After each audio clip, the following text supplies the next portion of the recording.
Keeping Up with Jones, the Lonnie Jones podcast adventure. I am your host, Lonnie Jones. My wife Jackie and I moved to the city of Huntsville in 1986 for me to be a youth and family minister. I have been a minister since 1980. I have served in this community as a police chaplain assigned to a SWAT team since 1992, and I've been in private practice as a licensed professional counselor since 1998.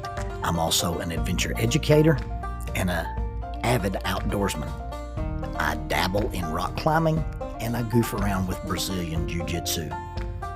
Our life has been full of many wonderful experiences and some just outright adventures. I used to write about those things in a little church bulletin article. So now instead of asking you to read those things, we're just going to talk about them in our podcast. And as we talk about them, we're going to talk about the facts. The facts lead to concepts, and the concepts lead to application. One caveat about the facts is, for the most part, we're going to tell you the facts just as they happened. But every now and then, we're going to tell you the way other people have told us they remember it happening with a little bit of embellishment. It's all good, clean fun and for educational purposes. Thank you for listening, and we hope you enjoy Keeping Up with Jones.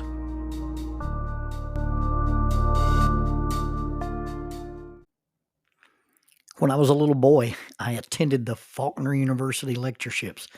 Our preacher, Charles Box, took me and my brother down there. I sat in the balcony of the rotunda. I hung my feet over the edge and propped my chin on the middle rail of the guardrail. This year, there will be the 80th annual Faulkner University lectureships, and they'll be addressing different aspects of what the New Testament teaches on grace. There will be 91 speakers from 10 different states, and there are also some special seminars. There'll be a campus ministry workshop, a digital ministry workshop, a homeschooling seminar. They will address some various aspects of sexual ethics. There'll also be a special athletics seminar called Pursuing the Imperishable, the Athlete's Focus in Christ, and this will feature two-time NBA champion Norris Cole. If you'd like more information or you'd like to register to attend this event, that is faulkner.edu/lectureship, faulkner.edu/lectureship. Faulkner University is a sponsor of Keeping Up with Jones, the Lonnie Jones podcast adventure. It is the gift that keeps on giving. It probably started well before January 15th, 2009, but on January 15th, 2009, that's when it caught my attention. And trust me, when you have an 18-inch section of your intestine rupture, it will get your attention. Well, the last 7 weeks, hopefully the last 7 weeks, I'm taking the next last step in completing a journey that started almost 15 years ago. You see, the first time I had surgery involving this particular problem, I got to wear this bag. I got to wear this colostomy bag. It's a plastic bag attached to your intestines and hanging out your ribs. And I got to wear the wonderful thing for 21 weeks. And when I got rid of it, when they reversed it, when they removed it, I got to be unconscious because it was another surgery. Well, somewhere around surgery number 4 or 5, this was more of a cosmetic surgery. They removed the scar, probably a 10 to 15 inch vertical. Well, not vertical. Bob Danoon says it looks like the map of the road going up Pikes Peak. It looked like I'd lost a knife fight with Michael J. Fox. Anyway, they're going to remove this scar. And after they remove the scar, it fixes the outward appearance of my abdomen. And they're going to put a mesh over the entire abdominal area.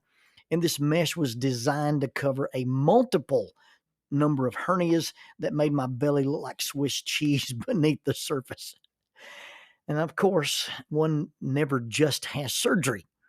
You see, there's surgery and then there's post-op. On this particular occasion, the post-op was what I call wearing blood grenades. Now, blood grenades are more accurately called Jackson Pratt drains. These two drains are placed in the surgical area They're under the skin, and they run out of your skin, out of a hole about the size of a pencil, and they're attached to these two little bubbles.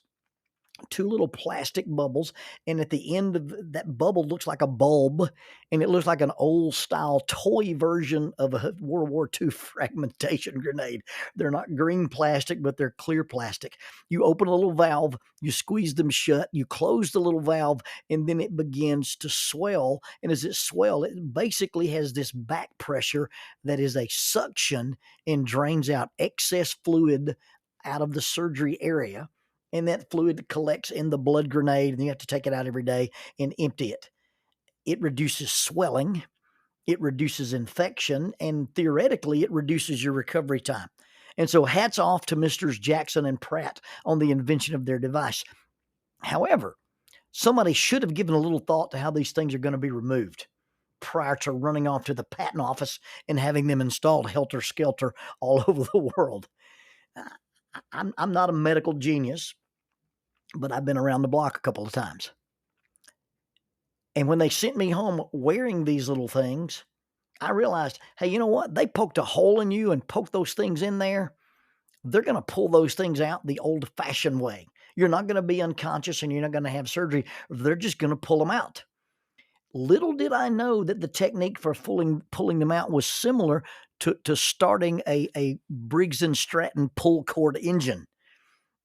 And I did not mention that on the end of these tubes that are wrapped inside your skin is a filter. It looks like a little felt filter, and it's about the size and shape of a roadkill chipmunk. So picture yourself lying on the ground or lying on a gurney, and somebody pulling a hose pipe out of your skin with a hamster attached to it. As unpleasant as this experience of having them removed was, I was happy to see the blood grenades go. You see, I was wearing those things for about 8 days, and to me, it felt like I was wearing the bag again. I got in and out of bed like I was wearing the bag. I got in and out of bed, walked around like I had this apparatus attached to me. I had to wear my clothes differently. It affected my mood. I had to cover them up with a band. I had to keep them drained. I had to sleep on my back. I had to strip the tubes. I had to record the fluid output. Now, what I've gone through could not be described as suffering in any sense. I mean, none of the stuff that's happened to me can be compared to chemotherapy, can be compared to bone marrow transfusions or transplants. Nothing can be compared to somebody who's having to have dialysis. But I'm going to call it suffering because that's the only word I can use. But in all the suffering of have those things coming out of me, I was glad to see them go because they restricted me. Well, now, 8 or 10 surgeries later, 15 years later, I'm doing post-op again. It's the second surgery in 2 years on the same problem, and I'm 7 weeks out waiting on doc to give me permission and the green light to live without restrictions. Now, at this point, I don't have any apparatuses attached to me. The only thing I have is restrictions. And so far, when I ask him about my restrictions, his answer has been no. No to everything. No running, no climbing, no grappling, no push-ups, no swimming. He won't even let me shoot my bow. But at some point, he's going to say yes. And he's going to lift the restrictions. Now, it could be a limited yes. But even a limited yes will be better than this. And then when I get that limited yes, I will start the final phase of having the last surgery. And the final phase is getting back in shape again. And it's an arduous process. You crawl, and then you walk, and then you run. You start doing pull-ups from a seated position, and then you do pull-ups with bands, and you do pull-ups on a machine, and then maybe one day you do real pull-ups. The thought of walking and running and climbing and wrestling without a bag, without bulbs, without a brace, without a belt, without the hernias, without restrictions, man, that's what I'm looking forward to. I so look forward to being able to move and live without restrictions. I look forward to this new freedom that I hope to enjoy. And just think about it. If you ever had braces on your legs, a brace on your arm, think about when the braces came off your teeth. Think about if you ever had a cast on your arm, how liberating it was. Now think about being able to move, being allowed to move through life without restrictions. And I'm not talking about braces or bands or bulbs. I'm talking about being able to live life without the restrictions of wounds.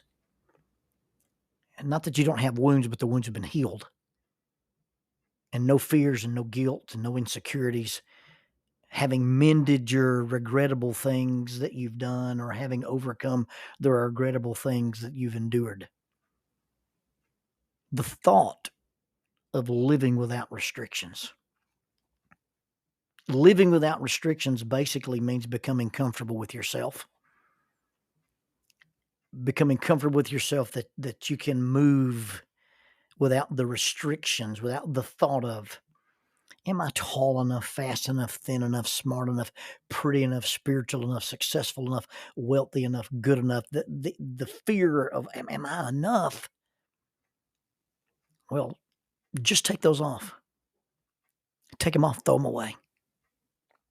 You see, being accepting of others and being self-accepting, there's a lot of unrestricted freedom in that. In the last couple of months, I've been speaking at churches, and I've been doing a study on what I call proportional reciprocity. And it's basically the idea that the way we look at, the way we measure, and that the way we forgive other people is a metric that God uses to look at, judge, and forgive us.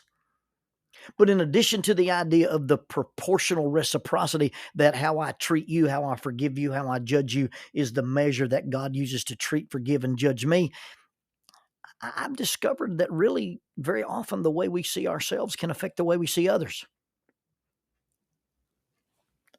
At least me, I tend to look at others based on my fear filter, my insecurity filter, and my judgment filter. And the thing that I use on me is what I use on others. But learning to be comfortable with who you are and who you are not, living with those restrictions, living in spite of those restrictions, learning to be self-tolerant, not self-deceived, but honest about who you are and honest about who you're not. That's the first step in becoming comfortable in accepting others who are not like us, those who don't like us, or those who do not act like we'd like them to act.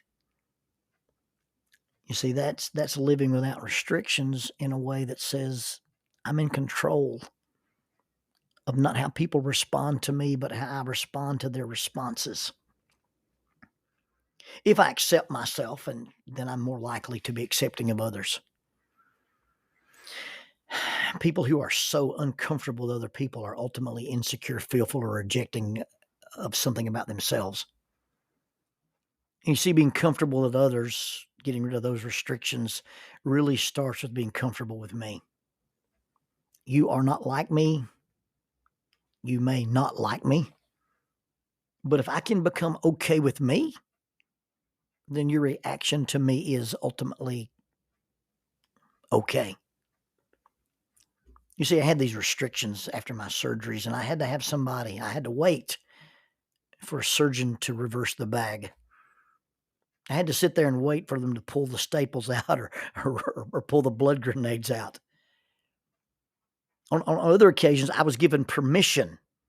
Take off the braces, take off the band, take off the bandages. And when I took them off, I didn't save them. I didn't hide them. I didn't hold on to them. I just simply took those and threw them away.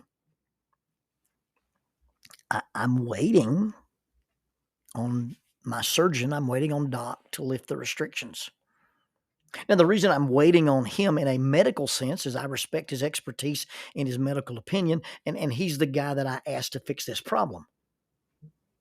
Now, honestly, I don't have to have his permission. I can start doing anything I want to start doing right now, but if I don't listen to him, I'm probably going to re-experience some damage, re-experience some harm, and might have to have yet another surgery. It will be nice to get his okay, but I really get to choose whether I lift it or live with the restrictions. I don't really have to have his permission to be normal, but his influence on what has been done and what he expects me to do, that may influence what the new normal will be. And not listening to Doc is probably not smart. But let's say you have this restriction. Let's say you have this thing that affects you. Let's say you have this thing going on and you're uncomfortable with it, or it restricts you. You can't do all the things you want to do, and you can't be the things you want to be. Well, you can have somebody fix it for you. You can talk to a doctor or a minister or a therapist or a close friend or a trusted mentor. Or you can live in such a way that as you progress, as you grow and you mature, you reach a place where you have permission to discard it and throw it away. Or you can give yourself permission to live free. And I'm not talking about not being free from it, but being able to live freely with it. You see, life's not about restrictions. It's about the restrictions we place on our restrictions. Are we going to let those restrictions ultimately control us? Or are we going to control our response to the restrictions? If Doc continues to say no, I can ignore that and give my permission to go and do. Now, in the strictly medical sense, that would probably not be smart. But under the proper circumstances, in the psychological or emotional sense, I think giving myself permission to live without certain restrictions is very, very powerful. Or giving myself to restrict the power the restrictions have on me is probably more powerful. See, learning to live a positive way to respond to the restrictions, the burdens, the limits, dealing with those restraints, not from I wish they didn't exist, but simply learning how to deal with them because they exist. One of my favorite examples of this is from a guy named Matt Evans, and I may have even used it before. But Matt says, suppose I gave you a 50-pound dumbbell and told you had to carry this the rest of your life. Well, immediately you think about walking around with a 50-pound dumbbell in either your right or your left hand, or depending how strong you are, you have to carry it with both hands. It changes some things you can do. It means there's some things you can't do. You've got this 50-pound weight, and it's probably going to affect everything you do. And then Matt simply says, well, suppose I gave you a 50-pound dumbbell and then gave you a backpack to carry it in. All of a sudden, this restriction, you've got this 50-pound weight. It's different. Now, the weight is not different. It's still 50 pounds. It's still a dumbbell. It's still made out of metal. But the fact that I've got something to help me carry it, when I drive, I wear it in the front. When I walk, I wear it in the back. When I sit at the table, it can be in my lap. My hands are free, but I haven't changed the fact that I've got 50 pounds, and I haven't changed the fact that it's made out of metal, and I haven't changed the fact that it's still a dumbbell. You see, the burden, the restriction may never be removed, but how I choose to manage that restriction makes all the difference in the world. Living without restrictions. Freedom is not freedom from, but creating freedom with. Living fully is not about the what we have to live with, but rather about how we choose to live.